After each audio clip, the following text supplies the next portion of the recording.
Bismillahirrahmanirrahim. Starting with the name of Allah, who is the beneficent and merciful. Assalamu alaikum students. I am Rahat Maqsood. It's time to read Pakistan Studies. Allah protect you from all kind of distresses. Ameen. Summa Ameen. So be ready for your class and open your textbook, page number 74. عزیز طالبات، آج کا ہمارا topic ہے پاکستان کے دریا۔ جیسا کہ آپ سب جانتے ہیں کہ پانی زندگی کی علامت ہے اور دنیا کی قدیم انسانی تہذیبیں بھی دریاؤں کی بڑی بڑی اور زرخیز جو وادیاں ہیں انہی سے پھوٹی ہیں۔ قدیم سے جدید دور تک تمام لوگ جو ہے وہ پانی کی اہمیت سے خوب آگاہ ہیں اور معدنیات کے بغیر گزارا ممکن ہے، لیکن پانی کے بغیر گزارا ہرگز ممکن نہیں ہے، اور دریا جو ہیں ان کا ایک اہم ذریعہ ہے۔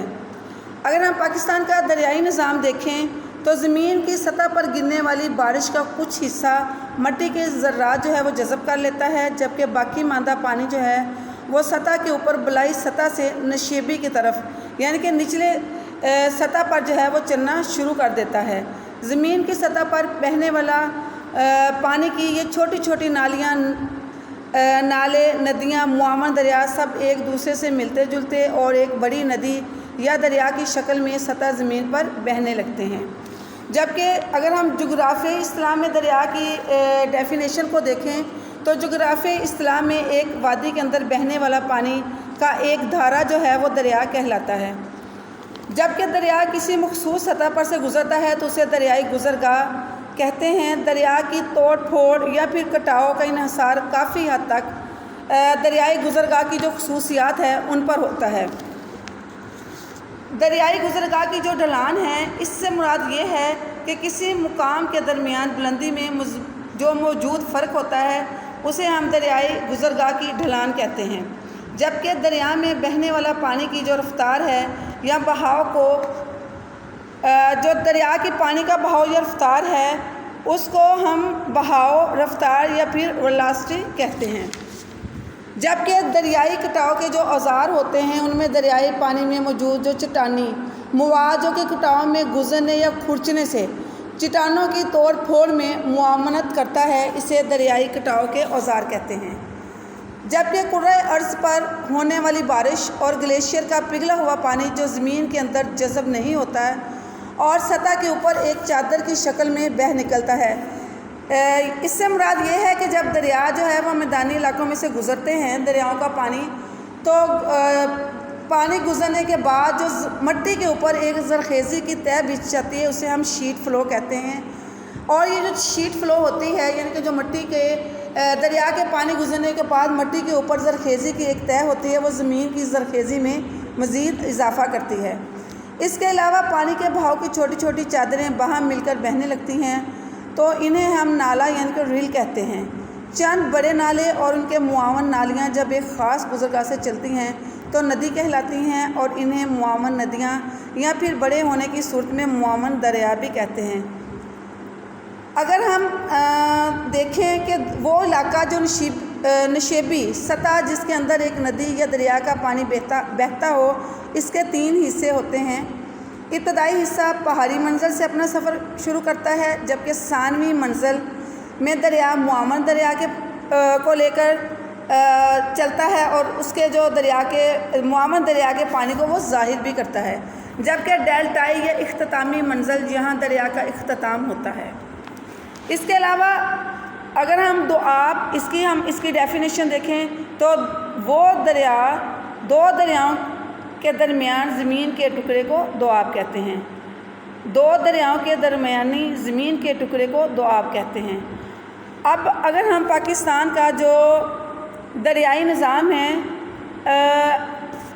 اس کی دیکھیں یا اس کی اگر ہم جو ہے اس کو ڈسکس کریں تو ایک دریا یا دریائی نظام بہت سے معاون دریاؤں کا پانی لے کر ساتھ چلتا ہے۔ اس کی بہترین مثال جو ہے وہ دریائے سندھ جو ہے اس کی ہے، کیونکہ دریائے سندھ جو ہے وہ مشرقی اور مغربی جو معاون دریاؤں کے ساتھ مل کر چلتا ہے اور پاکستان میں پائے جانے والے گلیشیئرز موسم گرما میں درجہ حرارت بڑھنے کی وجہ سے پگھلنا شروع ہو جاتے ہیں۔ ان سے نکلنے والا تازہ پانی چشموں اور نالوں کی صورت میں دریاؤں میں آ کر گرتا ہے، اور گلیشیئر کے عمل یعنی کہ گلیشیئر کے پگھلنے کی وجہ سے پاکستان کے جو پہاڑی علاقے ہیں ان میں کئی تازہ پانی کی جھیلیں بھی بن جاتی ہیں، جو کہ مقامی لوگوں کی ضرورت کو پورا کرتی ہے اور پاکستان کو دریائے سندھ اور اس کے معاون دریا سیراب کرتے ہیں۔ اگر ہم دریائے سندھ ہے تو اس کا جائزہ لیں تو ہمیں معلوم ہوگا کہ دریائے سندھ چین کی سرحد کے قریب شمالی پہاڑوں سے نکلتا ہے اور مقبوضہ کشمیر سے ہوتا ہوا سکردو کے مقام پر پاکستان میں داخل ہوتا ہے، جبکہ جو مشرقی معاون دریا ہے ان میں جو کون سے دریا ہیں ان میں دریائے راوی، دریائے ستلج، بیاس، چناب اور جہلم جو ہے وہ مشرقی معاون دریا میں شامل ہیں، جبکہ مغربی جو معاون دریا ہیں ان میں گلگت، سوات، کاہل، کنہار، ٹوچی گومل اور زوب یہ شامل ہیں۔ مغربی معاون دریا میں کون سے دریا شامل ہیں؟ گلگت، سوات، کابل، کنہار، ٹوچی گومل اور زوب شامل ہیں۔ تو اس سال بعد آج ہم نے پاکستان کا جو دریائی نظام ہے اس کو ڈسکس کیا ہے۔ اس میں میں نے آپ کو بتایا ہے کہ پانی جو ہے وہ انسانی زندگی کے لیے کتنا ضروری ہے، اور اس کے علاوہ دریا کی جو جغرافیائی اصطلاح میں دریا کس کو کہتے ہیں اور دریائی گزرگاہ کیا ہوتی ہے، اور اس کے علاوہ وادی کی میں نے آپ کو ڈیفینیشن بتائی ہے کہ وہ علاقہ جو نشیبی سطح جس کے اندر ایک ندی یا دریا کا پانی بہتا ہے اور اس کو 3 حصوں میں تقسیم کیا جاتا ہے، اسے ہم وادی کہتے ہیں۔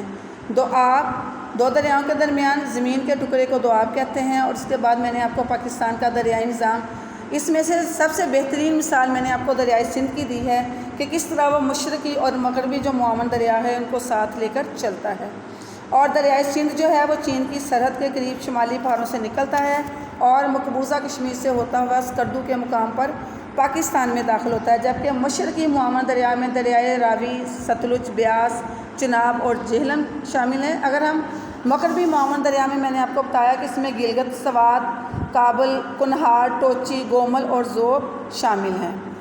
تو آج آپ کا جو کلاس ورک ہے وہ یہ ہے کہ آپ اس ٹاپک کے اندر سے دریاؤں کے جو نظام ہیں، پاکستان کا دریاؤں کا جو نظام ہے، ان میں سے 10 MCQs بنائیں گے، اور ہوم ورک یہ ہے کہ اسی سوال کے میں سے آپ 10 شارٹ کویسچن جو ہیں وہ بنائیں گے اور اپنے رف رجسٹر پر ان کو لکھیں گے۔